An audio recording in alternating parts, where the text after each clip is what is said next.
Well,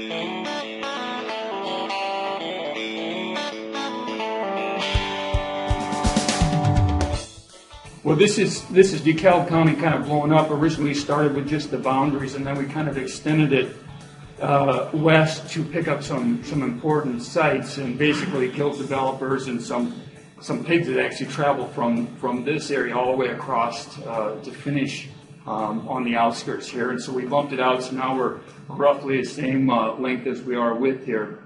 And this is basically a flat and open terrain that you see here. Well, area information, we have around 20 commercial sow farms. It's actually down a little bit from when we started last December, but and it's roughly half and half with farrow to finish and breed to wean sites. We have roughly 8 nursery standalone sites, 66 nursery finishing wean to finish sites, and most of these people get pigs out of sow co-ops, and so they get pigs on every 9-week wheel. We say approximately 50 show pig sites because it changes every year and it continues to change, and this continues to be a big hit in our county. Last year, 88 exhibitors, and we believe it'll be up again this year. You know, why will this work in our area? Well, as I said, we have really good natural borders around us, and also we have few pigs coming into our area, and even fewer of these that we don't know the status of, and so we work with the majority of these people. Bethany Swine Health Services has a unique opportunity of working with the majority of people and managing and consulting the majority of people in the area. And then one of the biggest changes on why this will work is for the past 10, 12 years, this area has been very content to be PRRS positive and stable. The boar stud was positive, the major gilt supplier was positive, and everybody was happy with that. And it just took last year with a couple new strains coming in, and okay, we can't have that anymore. We need to shut things down, bring in negative gilts, and now what do we do? Who are the main players? Well, Bethany Swine Health Services manages 5 2,500 sow co-ops in this area, and we consult for the majority of people in the area. Certainly Huber's, our Great Plains Management, they manage a couple sow farms and send a lot of pigs into the area, and then operate the largest feed mill in the area.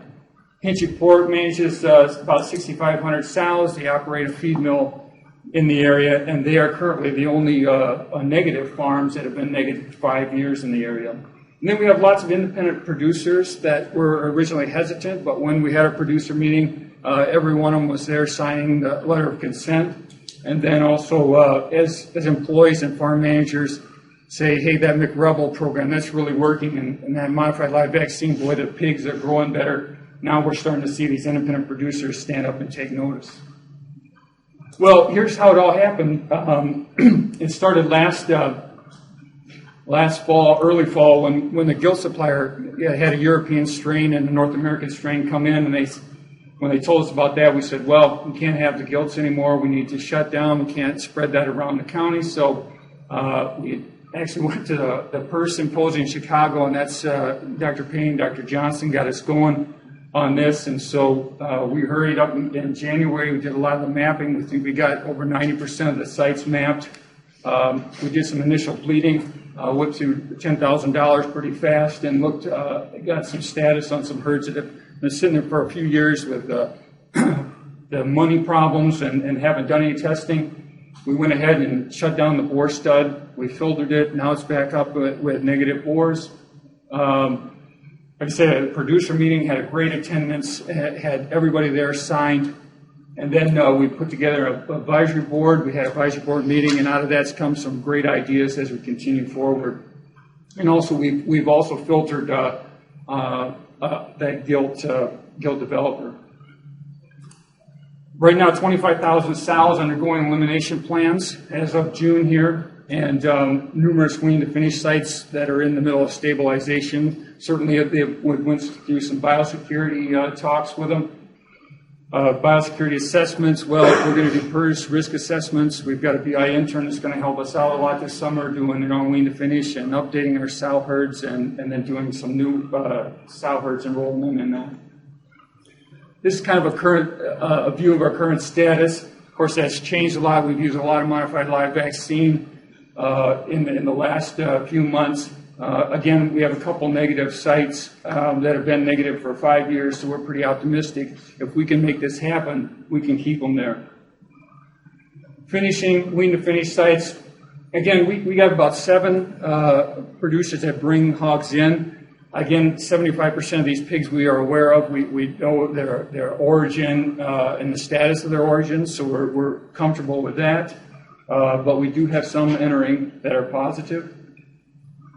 You know, education, what's next? Education, it's actually education communication, like Tom said. We producers, we try to communicate with them every time we're out on the farm. All our board meetings, we're bringing this up. We're talking about biosecurity. We're talking about changes.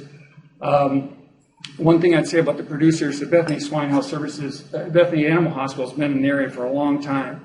And these guys, our clients, have a lot of respect for Bethany, and so we've been able to, and they work together very well. And so this has been really a coordinated effort. I mean, we sat down with these guys. They all got on board at the same time. They all said, let's go. And so that's what's really unique about this project.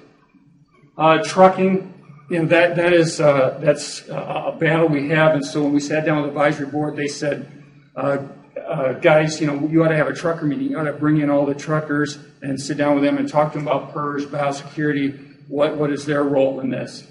Also, same thing with banking and lending. We're sitting down with them. We're going to have these wean to finish guys. They're going to have to go out and rent some facilities. They've never had to do that before. And so you really need to sit down with these guys and say, this is why they're doing it. This is the reasons. In the end, it's going to pay off. Show pig producers, we've attended meetings this spring for the major show pig counties, talking to them about PERS. We've created a pamphlet for them and just letting them know what biosecurity is, letting them know what PERS is, how it affects the commercial farms as well as them.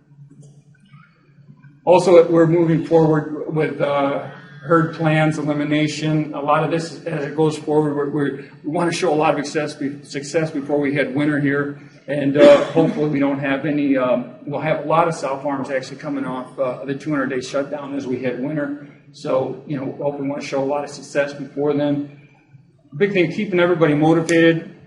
We started out really fast, and then, you know, we hit planning, so we fell away a little bit. We were applying for a National Pork Board grant to, you know, look at some biosecurity things in our area, look at some PERS transfer, hazard transfer in our area. So we got bogged down with that a little bit, writing the PERS cap grant, but we've got to get back up and going again and get testing. And then our big problem really is a truck wash. We really don't have a good truck wash for a lot of these sow farms, and so we've got going to a local wash. They don't wash the inside, they wash the outside of the truck and the trailer, that's it, and then head back down the road again. So as we take these sow farms negative, we're really going to have to get back at that. Well, thank you for giving me this opportunity. I'd certainly like to say that without the help of Carrie Pollard, our technical service manager, a lot of this wouldn't happen. It certainly wouldn't be this far down the road. So thank you.